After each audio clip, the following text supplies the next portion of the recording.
Hi, good morning class.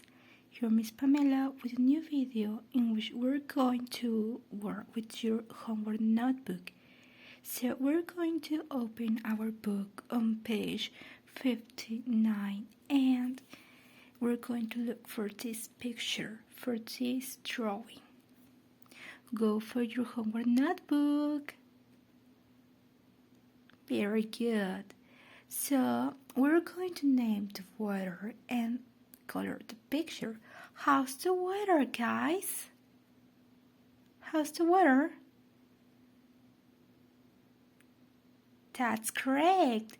It's rainy because we have raindrops and an umbrella and a raincoat.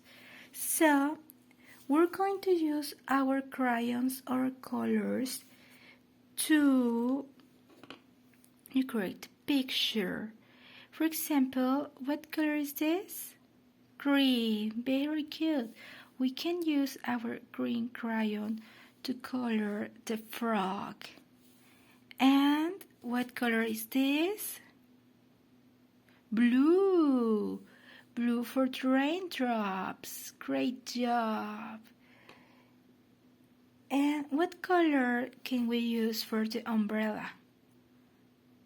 We can use red, yellow, purple, any color we want.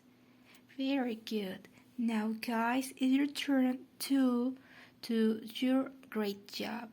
So have a nice day and see you later. Bye.